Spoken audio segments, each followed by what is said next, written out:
Voilà, donc on est ensemble ce soir pour notre quatrième soirée du parcours gratitude, intitulée Noël, un chemin vers la gratitude. Alors là, on est à quelques jours de Noël et ben, ça tombe bien parce que Noël, c'est une période particulièrement propice à vivre la joie, on le sait, et à vivre la gratitude. En fait, ça fait partie des moments de joie qui sont considérés comme les plus forts de l'année pour tout le monde. C'est la fête avec laquelle le mot gratitude résonne le plus. Alors, on est dans des situations sanitaires, économiques, etc., qui est particulière, qui fait que cette année, c'est différent pour beaucoup, mais ça reste quand même le synonyme de la joie et de la fête. Voilà. Et avant de commencer donc notre thème de Noël, on va inviter Madeleine à allumer son micro, parce que Madeleine, elle a un petit témoignage à nous partager sur ce qu'elle a vécu depuis qu'on a appris à vivre la gratitude dans les contrariétés. Voilà, on disait que c'était sympa de vous en partager un, des témoignages, et puis tous les autres, vous les aurez dans vos groupes de partage. Vas-y, Madeleine. Alors, bonsoir à tous. Merci, Blandine et Paul. Alors, moi, vendredi dernier, j'étais en route pour aller chercher mon fils Mathieu, 3 ans.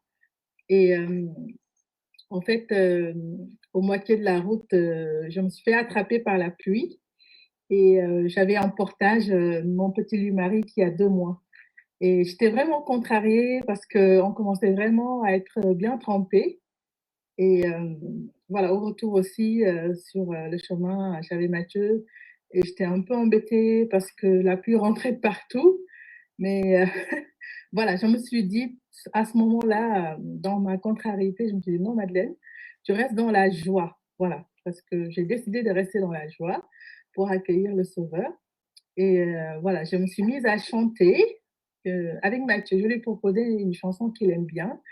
On s'est mis à chanter sur la route. C'était assez sympa. Et après, on a fini par des chants de louanges, voilà, jusqu'à arriver à la maison. On en a même profité pour manger des cranberries, comme on aime bien ça tous les deux. Et voilà, pour moi, en fait, ce moment était transformé par tout simplement, disons, la gratitude. Voilà, ma contrariété, j'ai essayé de la transformer en joie. Joie avec mon fils, de chanter ensemble sur le chemin du retour. Voilà. Comme quoi, la pluie à Brest peut être aussi un moment de transformer sa petite contrariété en joie, en se disant, en décidant justement de rester dans cette joie. Voilà ce que je voulais vous partager ce soir. Amen. Amen, merci Madeleine. Voilà, c'est vraiment un super témoignage parce que c'est tout simple et c'est vraiment ce que Madeleine nous a dit. Elle a choisi d'être dans la joie. Elle a fait ce petit acte de dire en fait, je vais l'offrir et je vais bien le vivre. Et puis elle a même fini en louange. C'est encore, voilà, c'est vraiment la gratitude de rendre grâce à Dieu. Elle est allée jusqu'au bout du chemin. Super, merci beaucoup. Donc nous voilà dans notre parcours gratitude et nous allons essayer d'avancer maintenant sur ce thème de Noël. Alors, c'est une fête qu'on prépare tout au long de l'Avent. On sait qu'on prépare, nous, la naissance de Jésus dans la crèche. Donc, on va accueillir un moment de renouveau et d'espérance, voilà, quelles que soient les circonstances aujourd'hui. On se rend compte pourtant que la magie de Noël ne tient pas toujours ses promesses. Que derrière, il y a parfois une autre réalité qui peut être la solitude, on va en parler, la pauvreté, les souffrances, les guerres, le côté douloureux de la fête de Noël pour certains, à cause de souvenirs et de problèmes de famille. Voilà. Donc Noël, c'est à la fois euh, un, les paillettes, la joie, la fête, les retrouvailles, et puis ça peut avoir des goûts très très différents et beaucoup plus amers. Donc pour rentrer vraiment dans cette joie de Noël et dans la gratitude, on va citer 4 ennemis de la joie de Noël. Alors, ça fonctionne un peu comme les autres fois. On va d'abord parler de 4 écueils, 4 ennemis. Et après, on va vous donner des remèdes. Après, on vous donnera des remèdes. On ne va pas vous laisser avec juste le tableau noir. Voilà. Alors, la première partie, c'est les 4 ennemis de la joie de Noël. Le premier ennemi de la joie de Noël, c'est l'excès de consommation. Voilà. C'est vrai que quand on pense Noël, on pense directement achat, cadeau, consommation, magasin. On a vu comment ça a pu être compliqué dans cette période de confinement, comment ça a pu créer des questions, des rancœurs, etc. Et en fait, pour parler de cette hyper-consommation, on va laisser la parole au Père Lionel, qui en a parlé dans une petite vidéo de la traversée. Alors, la traversée, c'est un parcours digital qui était à destination de tous pour le premier confinement et qui a démarré pour le deuxième confinement, donc qui est créé par le diocèse de Toulon et entre autres par Lionel Dalle, le Père Lionel Dalle, et qui nous présente très bien les écueils de l'hyperconsommation. Il faut savoir que dans le livre de la gratitude aussi du Père Pascalide, il y a énormément d'informations et voilà, de témoignages sur l'hyperconsommation, comment l'hyperconsommation nous vole notre gratitude. Donc c'est important de bien comprendre ce phénomène. Et puis après, dans la deuxième partie, dans les 4 remèdes, on verra comment la fête de Noël va nous délivrer de ça. Alors, on va refaire intervenir la technique. Tu partages son ordinateur. Il est pas là. Il est là.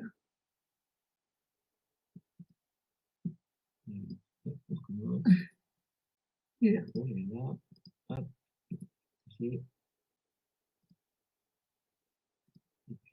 Et dans notre marche vers Noël, je veux vous arrêter sur la question de notre rapport aux biens matériels.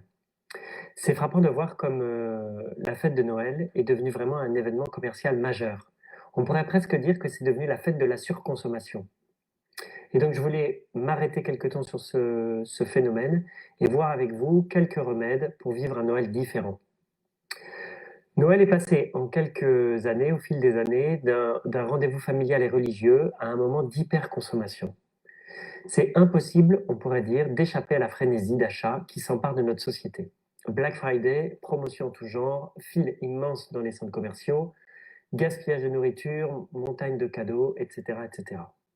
Et au sortir de Noël, on recommence, revendre des cadeaux, soldes, et tout ça finit par nous donner la nausée. Alors certains sociologues disent que notre société de consommation est passée à un autre stade, elle est devenue une société d'hyperconsommation. Pourquoi ? Parce qu'elle a étendu la logique de la consommation à tous les domaines. C'est-à-dire qu'au départ, la consommation portait essentiellement sur les objets matériels, et puis ça s'est étendu aux produits culturels comme les films, les séries, mais même aux relations. On consomme de l'amitié, on consomme des rencontres, et on est même entré dans l'ère de la consommation spirituelle, puisqu'il y a comme une marchandisation de Dieu. On assemble notre propre religion, prenant des éléments à droite à gauche, on zappe de paroisse en paroisse. Alors, on pourrait schématiser l'hyperconsommation par un mouvement en 3 étapes. Je prends, je consomme, je jette. Je prends, c'est-à-dire je m'empare, parfois même j'arrache. Je consomme, je dévore, je gaspille. Et puis je jette, c'est je pollue, je détruis la terre. Le pape François dit qu'on est entré dans une civilisation du déchet. Alors, le but dans tout ça, c'est agir de manière à maximiser mon plaisir immédiat. Cette logique de l'hyperconsommation, telle que je la présente schématiquement maintenant, est profondément destructrice, parce qu'elle ne correspond pas à ce que nous sommes, elle ne respecte pas ce que nous sommes. Elle entraîne beaucoup d'effets négatifs, je voulais vous en citer quelques-uns. Elle engendre la frustration. Pourquoi ? Parce qu'elle entretient ou elle crée l'illusion que je peux tout avoir tout de suite. Or, c'est faux. Plus j'obtiens vite et moins je supporte la frustration. Et donc, je vais être de plus en plus incapable d'attendre, de reporter, alors que la vertu, justement, ce serait de s'astreindre, à apprendre à attendre. La société d'hyperconsommation va faire le contraire. Cela crée aussi une accoutumance au plaisir. Et donc, des comportements où je vais zapper, pour augmenter ma dose de plaisir, passer d'une chose à une autre, comme ça, de plus en plus rapidement. Et ceci entraîne ou engendre des addictions à notre smartphone par exemple, aux séries télé, aux jeux vidéo, à la nourriture, à la boisson, etc., etc. Dans notre société, il y a une explosion des dépendances et des addictions aujourd'hui. Et alors finalement, le fruit de tout ça, c'est la tristesse et l'amertume. Et la société d'hyperconsommation qui promettait aux consommateurs de maximiser son plaisir produit finalement la déception, la tristesse, l'amertume. Elle ne tient pas ses promesses. Et alors, on le sait, au bout d'un certain temps, mais finalement, on se laisse prendre encore et encore. Alors comment cela fonctionne-t-il? Je pense que c'est important de comprendre, parce que c'est une explication très éclairante pour nous, que cette dépendance à la consommation vient se greffer sur une soif profonde qui est inscrite dans notre cœur. Dieu nous a créés à son image, il a créé l'homme à son image, et il a mis dans notre cœur une soif d'infini, la soif de Dieu, que rien finalement ne peut combler, si ce n'est Dieu lui-même. Et c'est ce qui nous pousse à nous dépasser toujours plus.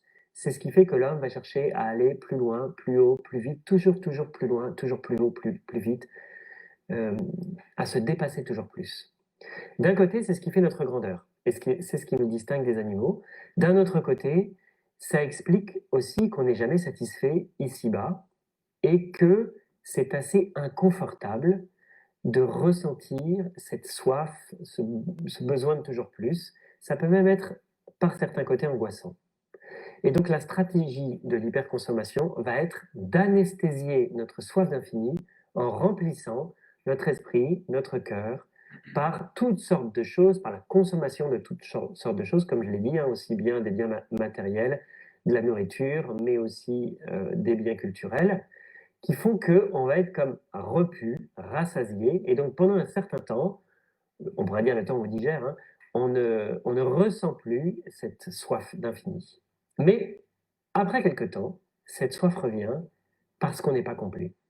D'où cette course au plaisir qui renaît et qui crée accoutumance, dépendance, amertume.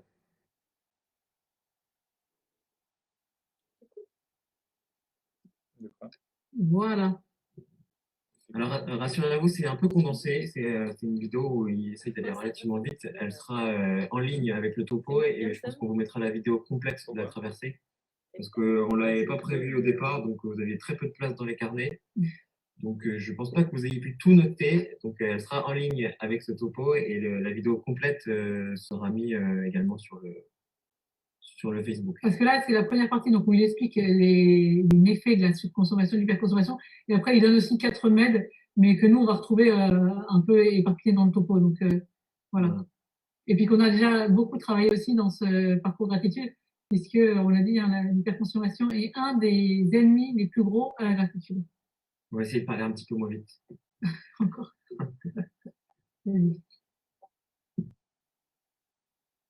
Donc voilà. Très bien.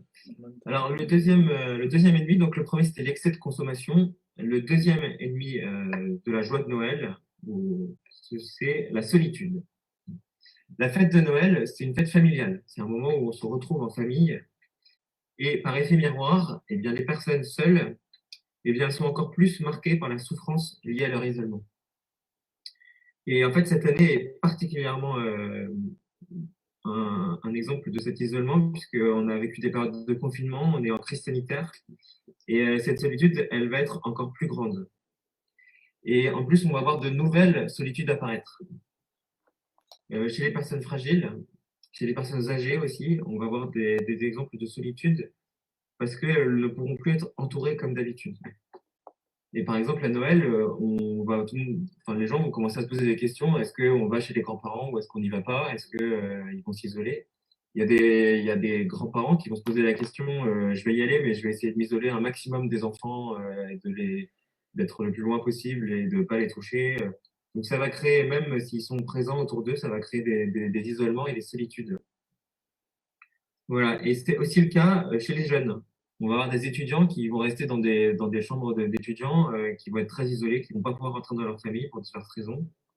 On va avoir les personnes qui travaillent à Noël, et donc on va avoir de la solitude. Et cette solitude à Noël, elle exacerbe une solitude qui est déjà bien réelle après 2 confinements cette année. Et se retrouver sans personne avec qui célébrer une fête, et en particulier cette fête de Noël, alors qu'en fait on a l'impression que tout le monde autour fête Noël, eh bien c'est très très difficile à vivre. On va assister comme de l'extérieur aux réjouissances sans pouvoir y participer, et ça va augmenter le sentiment d'exclusion que certains peuvent déjà vivre dans leur quotidien. Voilà, donc le deuxième ennemi, c'est la solitude. Le troisième ennemi, alors encore une fois, tous ces ennemis, après on va avoir des remèdes grâce à Noël, heureusement. Le troisième ennemi, ce sont les conflits et les blessures non résolues. Donc les conflits et les blessures non résolues. En fait, Noël, comme beaucoup de moments et de rassemblements familiaux, c'est un moment où des frustrations accumulées au cours du temps, des histoires de famille, des conflits peuvent remonter.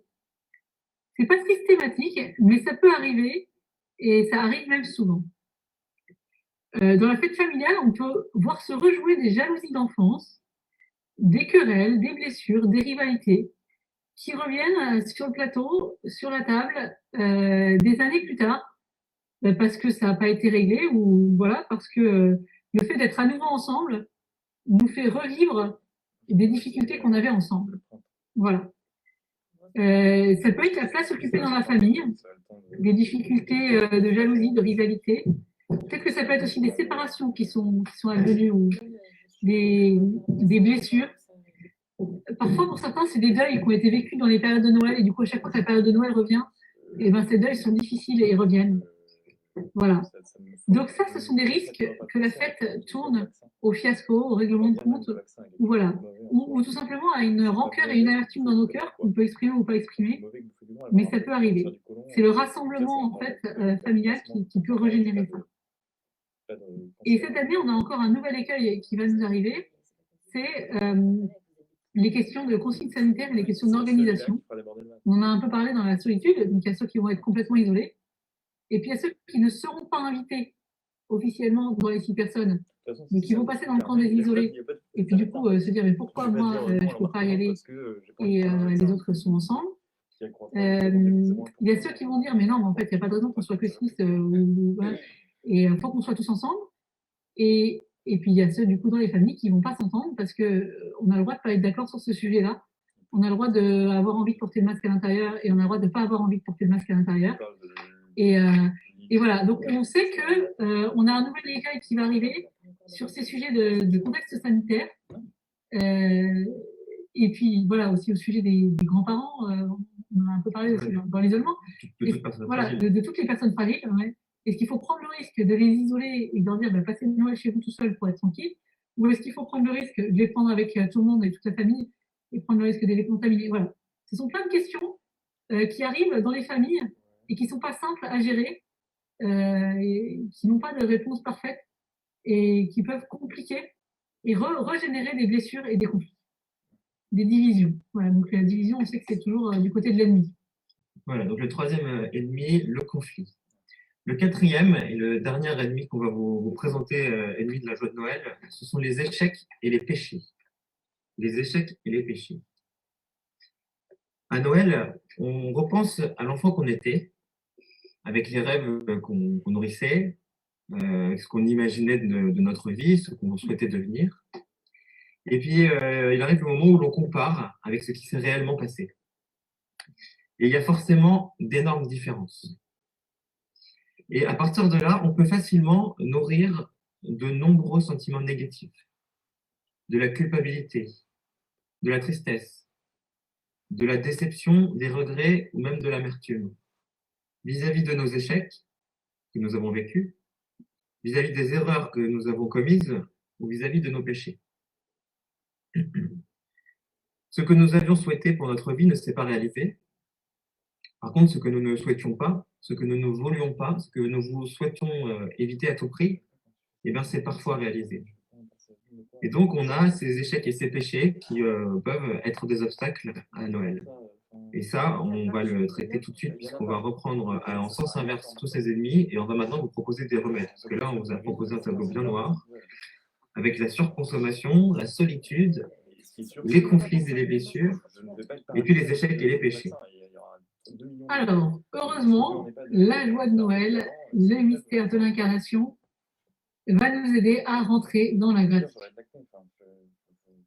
Ce que Dieu a fait pour nous, c'est incroyable. C'est vraiment inimaginable. Personne n'aurait pu, à Noël, personne n'aurait pu imaginer un salut qui vienne de la sorte. En fait, cette fête a bouleversé l'histoire de l'humanité puisque le Tout-Puissant, le grand Dieu Tout-Puissant, s'est fait tout petit enfant vulnérable. C'est fou. Le Seigneur des armées, donc lui qui menait le combat dans l'Ancien Testament, s'est présenté sous la forme d'un tout petit enfant désarmé. Face à ce grand mystère, nous pouvons être déconcertés, mais surtout émerveillés. Dieu se révèle, son visage est complètement déconcertant pour l'intelligence humaine, puisqu'il prend donc le visage d'un petit bébé dans une crèche. Et c'est cet enfant, ce nouveau-né dans la crèche, qui va pouvoir guérir toutes nos blessures. Et la gratitude, donc cette vertu de gratitude, le fait de savoir rendre grâce, va nous aider, va être la porte d'entrée pour ce grand mystère de l'incarnation. Alors, donc, le premier remède, c'est éprouver de la gratitude devant Jésus qui m'aime au point de s'abaisser. Éprouver de la gratitude devant Jésus qui m'aime au point de s'abaisser pour me rejoindre et me guérir de mes échecs et de mes péchés. Pour me rejoindre et pour me guérir de mes échecs et de mes péchés. Donc le premier point, éprouver de la gratitude devant Jésus qui m'aime au point de s'abaisser pour me rejoindre et me guérir de mes échecs et de mes péchés. Oui, mais ça c'est trop tard. Alors, de tout ce que j'ai dit tout à l'heure, de nos échecs, de nos erreurs, de nos péchés, en fait, on peut en arriver à avoir peur de ce que Dieu peut penser de moi. On peut avoir peur d'être jugé. On peut même avoir peur d'être rejeté par Dieu, de se sentir exclu, de ne pas mériter l'amour de Dieu. Et c'est pourtant dans ces blessures et dans ces péchés que Dieu veut me rejoindre. Par amour pour nous, à la fête de Noël, Dieu se fait pauvre, fragile, faible, dépendant, vulnérable. Et c'est tout ça pour guérir nos peurs. Lui, le Tout-Puissant, il vient nous désarmer par sa petitesse, ce petit enfant. Il s'abaisse pour nous permettre de nous rapprocher de lui sans peur. Dans la lettre aux Philippiens, dans la deuxième lettre aux Philippiens, au chapitre 6, on peut lire « Le Christ Jésus, ayant la condition de Dieu, ne retint pas jalousement le rang qu'il égalait à Dieu, mais il s'est anéanti, prenant la condition de serviteur, devenant semblable aux hommes. » L'abaissement de Jésus nous montre combien il nous aime. Cela permet de tout déposer à ses pieds, et tout particulièrement ce qui nous plaise, que ce soit nos péchés, nos difficultés, nos échecs, nos blessures. Et c'est avec une délicatesse infinie que Jésus nous dit « Je te rejoins là où tu es le plus faible, je te rejoins là où tu es le plus fragile, n'aie pas peur. Tes forces, tes talents, tout ce qui fait ta fierté m'appartiennent déjà.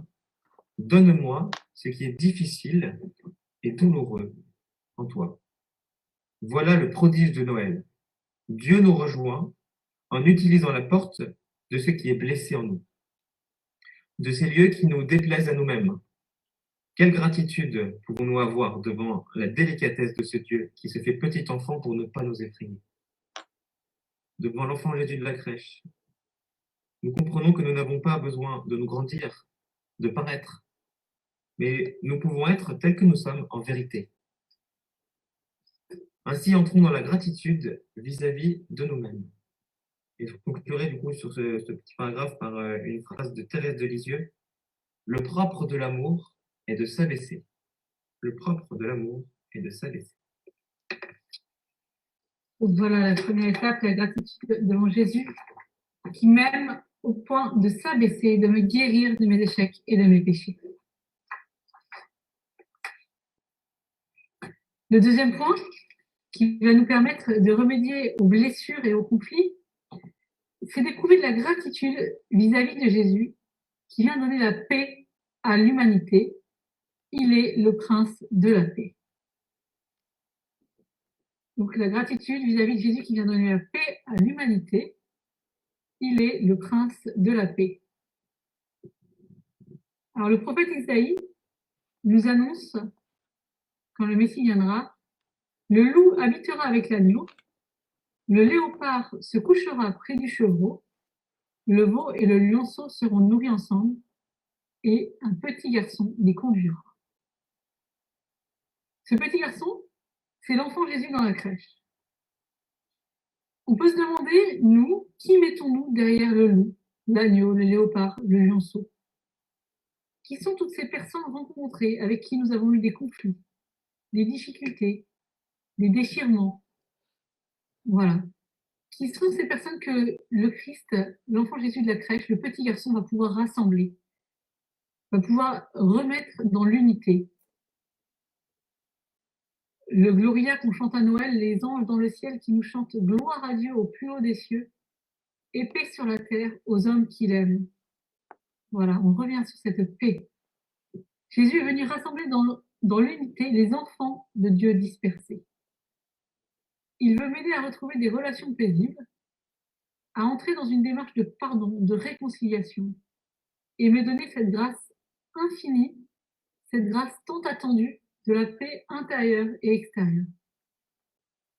Vis-à-vis de certains membres de la famille, vis-à-vis de certaines relations, vis-à-vis des conflits, des blessures qu'on a pu citer tout à l'heure, le Seigneur veut nous donner cette grâce de la paix, et c'est vraiment ce cadeau, ce deuxième cadeau de Noël, c'est cette grâce de la paix, une grâce infinie, de paix intérieure, de paix extérieure, de paix profonde. Voilà, donc le deuxième remède, la paix sur nos conflits. Le troisième remède, il est vis-à-vis de la solitude. On va éprouver de la gratitude vis-à-vis de Jésus qui s'est fait homme pour que je ne sois plus jamais seul. On va éprouver de la gratitude vis-à-vis de Jésus qui s'est fait homme pour que je ne sois plus jamais seul. Alors, je vais commencer par une citation du Concile Vatican II. Par son incarnation, le Fils de Dieu s'est en quelque sorte uni lui-même à tout homme. Il a travaillé avec des mains d'homme, il a pensé avec une intelligence d'homme, il a agi avec une volonté d'homme, il a aimé avec un cœur d'homme. Né de la Vierge Marie, il est vraiment devenu l'un de nous, en tout semblable à nous, hormis le péché. Dieu s'est fait homme. Et nous sommes bouleversés. Et c'est ce que disait Blanquet tout à l'heure, par la fête de Noël, par Noël, par la naissance du Christ. On peut être saisi d'étonnement et de stupeur devant ce qui semblait non seulement impossible, mais complètement inimaginable. Comment Dieu peut-il, sans se renier lui-même, se faire homme? Lui qui est infini, entrer dans la finitude. Lui qui est éternel, entrer dans le temps. Lui qui est tout-puissant, entrer dans la vulnérabilité. Lui qui est parfait, entrer dans l'imperfection. Lui qui est saint, dans la faiblesse. Lui qui est vie, dans la mort. Jésus a voulu franchir cette distance infinie qui existait entre Dieu et nous pour nous rejoindre chacun et que nous ne soyons plus jamais seuls. Dieu est sans cesse avec nous, comme il nous l'a lui-même promis dans le dernier verset de l'évangile de Saint Matthieu, dans Matthieu chapitre 28, le verset 20. « Et moi, je suis avec vous tous les jours jusqu'à la fin des temps. » Quel extraordinaire motif de gratitude. Voilà, donc Jésus vient combler notre solitude. Nous ne sommes plus jamais seuls. Et alors le quatrième remède qui va nous guérir de la surconsommation, c'est d'entrer dans la gratitude vis-à-vis de Jésus, qui s'est fait pauvre pour nous enrichir de sa pauvreté. Donc il me guérit de la surconsommation. C'est rentrer dans la gratitude de Jésus qui s'est fait pauvre pour nous enrichir de sa pauvreté. Il me guérit de la surconsommation. Jésus, c'est celui qui a tout créé. C'est celui à qui tout appartient. Et il se présente à nous, à Noël, dans un extrême dénuement. Il n'a même pas de maison pour assurer sa sécurité et un minimum de confort. On dit dans l'Évangile, Marie mit au monde son fils premier-né, elle l'emmaillota et le coucha dans une mangeoire, car il n'y avait pas de place pour eux dans la salle commune. Donc le roi des rois, le seigneur des seigneurs, le créateur de l'univers arrive sur terre, notre Dieu tout-puissant, et on lui dit, il n'y a pas de place pour toi. Quelle humilité, quelle sobriété, quelle simplicité, quel dénuement. Enfin, c'est vraiment incroyable, inimaginable de se dire que Dieu est venu comme ça, tout nu, tout pauvre, sans rien, comme un tout petit enfant. Il est venu vraiment voilà, de manière complètement humble et, et petite. Quand on contemple Jésus dans la crèche, en fait, ce dépouillement va nous livrer un message. Les vraies richesses ne sont pas celles que l'on pense, celles que l'on croit. Toutes nos possessions ne valent rien face à Jésus. Jésus nous montre ce qui a vraiment de la valeur. En fait, il n'a rien d'autre à nous donner que sa présence. Il est venu dans le dénuement le plus complet, il est venu juste lui-même se donner à nous. Et en nous donnant sa présence, il nous donne son amour, sa tendresse, sa proximité, et nous invite à entrer dans une relation de fils avec le Père des cieux. Voilà, il vient faire de nous des fils. Donc la vraie richesse, c'est d'accueillir Jésus et de se reconnaître nous aussi enfants du Père, de devenir fils dans le Fils. Dans la deuxième épître aux Corinthiens, Jésus-Christ, qui est riche, s'est fait pauvre à cause de vous, pour que vous deveniez riches par sa pauvreté. Il y en a aussi Charles de Foucault qui entend cette phrase de l'abbé Huvelin le jour de Noël, 1886. Jésus, vous avez tellement pris la dernière place que jamais personne n'a pu vous la ramener. Donc Jésus est le seul cadeau finalement que nous pouvons demander, que nous devrions demander. Dieu seul suffit, nous dit Thérèse d'Avila, solo Dios basta. Vraiment, finalement, l'unique cadeau dont on a besoin, la seule chose nécessaire, c'est d'accueillir Jésus qui se donne à nous. Voilà, et c'est bien la conclusion de notre topo. Jésus est le véritable cadeau qui nous est offert à Noël. Jésus est le véritable cadeau qui nous est offert à Noël. À Noël, nous échangeons de nombreux cadeaux, et ces cadeaux traduisent notre attention à l'autre, combien ils sont précieux pour nous. Recevoir ces cadeaux est toujours pour nous une surprise, et en fait, ce n'est pas la valeur commerciale qui nous touche, c'est bien la délicatesse de l'intention. Alors n'oublions pas que le véritable cadeau de Noël, c'est Jésus qui s'offre à nous et qui veut habiter notre âme, notre cœur. Alors notre cœur, il est un peu parfois comme la crèche de Bethléem. Il est un peu froid. Il peut être un peu sale, un peu sombre. Il peut être peu accueillant. Et vous l'avez vu, Jésus, il arrive dans une mangeoire et cela ne le dérange absolument pas. La gratitude, c'est l'attitude qui va nous permettre d'accueillir Jésus comme un cadeau inestimable. Voilà, il va falloir essayer de vivre ce Noël différemment, dans la gratitude, dans l'émerveillement, comme des enfants. Angélus Silesius disait « Le Christ pourrait être né 1000 fois à Bethléem. S'il ne naît pas en ton cœur aujourd'hui, c'est en vain qu'il est né. » Voilà, et je vous poserai une dernière question. On a bien dit que Jésus était le véritable cadeau pour nous. Est-ce que vous savez ce qui a de la valeur pour Jésus? Finalement, ce qui a le plus de valeur pour Jésus qui vient sur terre. Eh bien, c'est vous, c'est nous. Il est notre plus beau cadeau de Noël et nous sommes le plus beau cadeau de Noël pour Jésus. Amen, gloire à Dieu. Voilà. Voilà cette quatrième partie qui s'achève. Donc, sur les 4 écueils ennemis de la joie de Noël. Et puis, voilà ces 4 cadeaux que le Seigneur nous fait dans son incarnation en venant nous voir. Ces 4 cadeaux qu'on va pouvoir vivre à Noël. Essayer de vivre plus pleinement grâce à ce parcours de gratitude et de rentrer vraiment dans cette joie de Noël.